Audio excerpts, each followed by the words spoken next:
It's so much more than farmland. Welcome to beautiful South Dakota.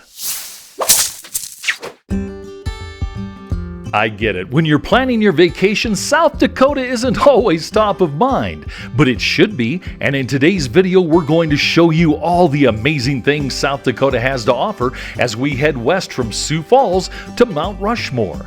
Hey, it's Mark and Pam with Any Way You Travel. If you're a new viewer, we're glad to have you. If you're a returning viewer, welcome back. Okay, let's explore all the treasures of South Dakota. We started our trip across South Dakota in the city of Sioux Falls. We didn't have a lot of time to explore, but we did want to see the city's famous falls.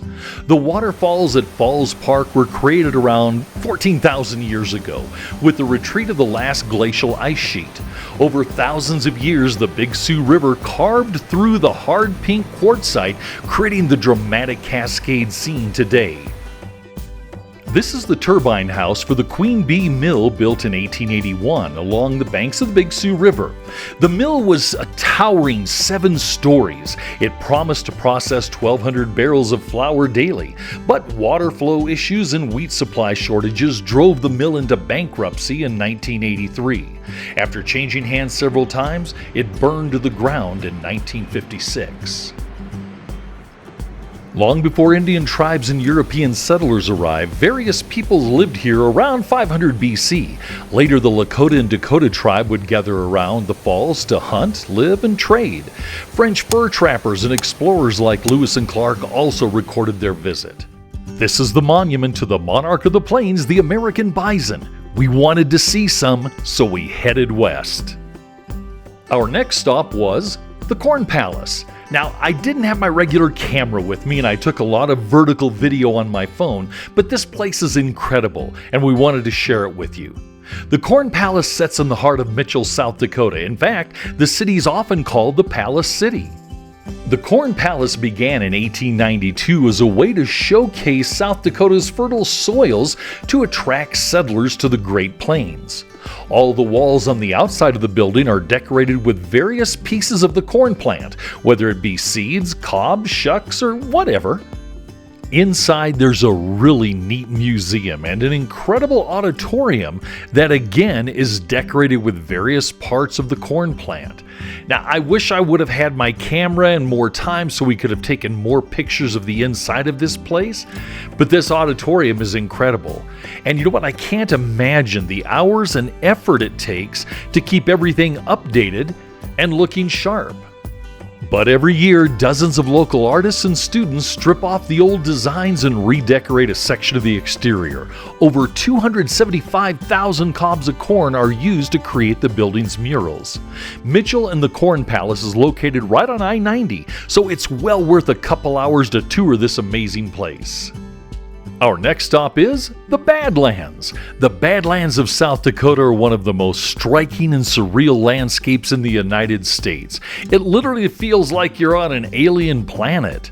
The Badlands is marked by jagged spires, layered rock formations, deep gorges, and vast mixed grass prairies. Located primarily within the Badlands National Park, this area covers 240,000 acres. The Lakota Indians called this area Makosika, which means bad land, and they called it that because of the harsh terrain and the lack of water. The Badlands has a story that geologists say has been in the making for more than 75 million years. The layered rock formations are made up of sedimentary layers of sandstone, siltstone, volcanic ash, and shale, creating colorful layers, shades of red, yellow, gray, and white, each representing a different geologic era. Now, if you come to the Badlands in the summer, you're going to want to watch out, because there are rattlesnakes here. So, you want to stick to the paths. Don't get off in the grass. You can't really describe how beautiful this place is. It really is amazing.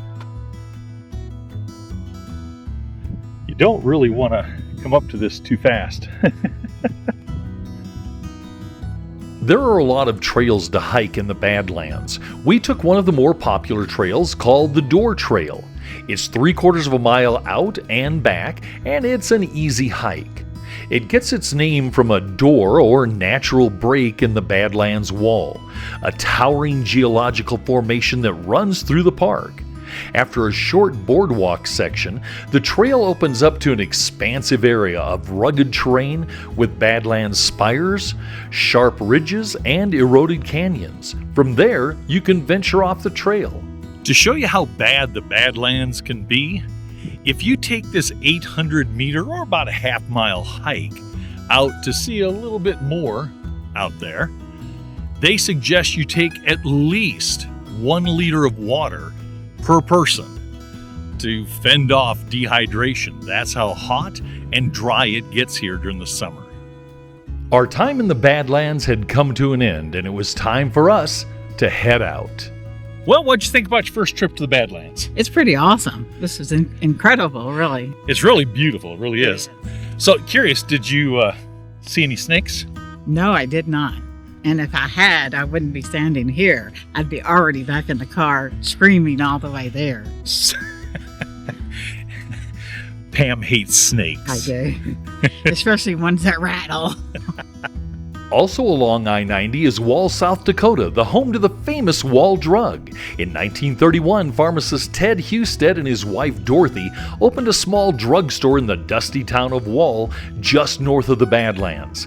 Business was slow until 1936, when Dorothy had a spark of brilliance. She placed hand-painted signs along the highway advertising free ice water, baiting travelers with catchy phrases that led them straight off the hot highway and into their store. That promise is still honored today. Wall-to-wall signs promising 5-cent coffee and free ice water, drawing over 2 million visitors a year to enjoy donuts, cowboy-themed shops, an 80-foot brontosaurus, animatronic cowboys, a mini chapel, and a wild backyard full of jackalope photo ops. What began as a humble drugstore has exploded into a 76,000-foot roadside spectacle. Yeah, I sat next to this guy right here when I was 6 years old and had my picture taken, so I did it again. As you head out of Wall, make sure you stop by Dahl's Chainsaw Art and get a picture of this huge jackalope.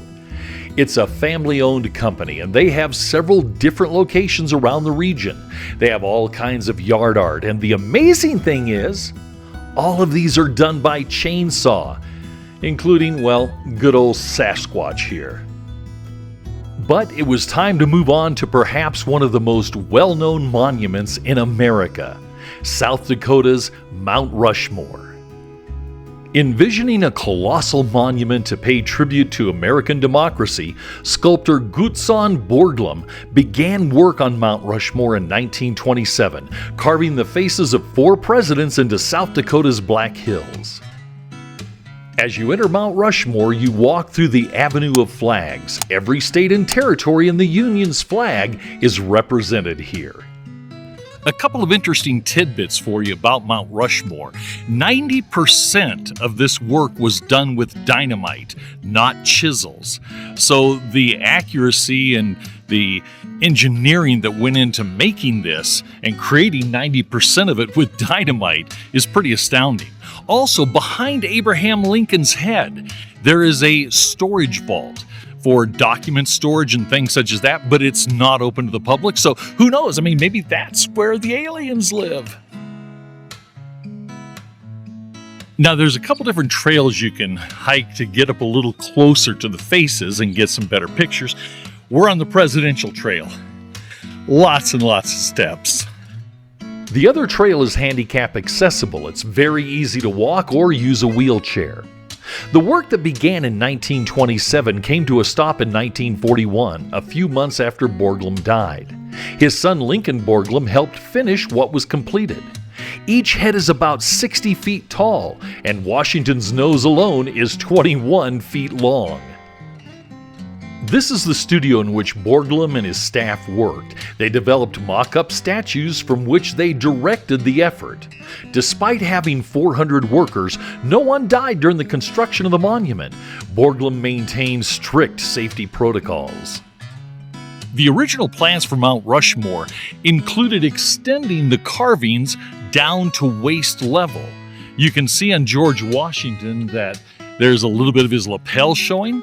Well, they had to stop it right at about the shoulders or the neck due to funding constraints.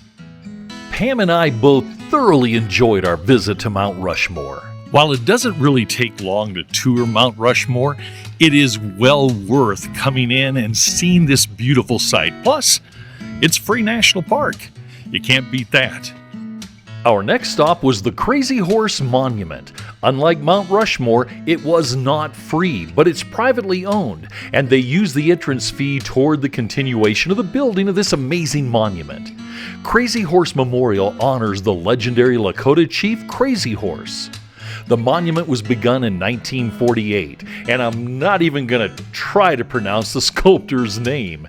He started the project at the request of Lakota elders. Once completed, it'll be the world's largest mountain carving. The finished monument will have Crazy Horse sitting astride a horse, pointing to his people's sacred land, symbolizing native pride, resilience, and enduring spirit. The original sculptor died in 1982 at the age of 74.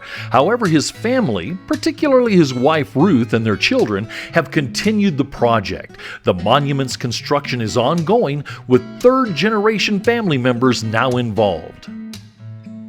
Toward the back of the visitor center is a museum honoring the sculptor. He and his wife lived here for many years as he labored on the monument. What do you say we head to Custer State Park? Because if you want to see wildlife, this is the place to go. In the heart of the Black Hills, Custer State Park spans 71,000 acres of rugged granite peaks, rolling prairie, and crystal clear lakes like Sylvan Lake. The park is also home to nearly 1,300 wild bison along with elk, mountain goats, and bighorn sheep. These are American bison. Their proper name is not a buffalo. They're called bison.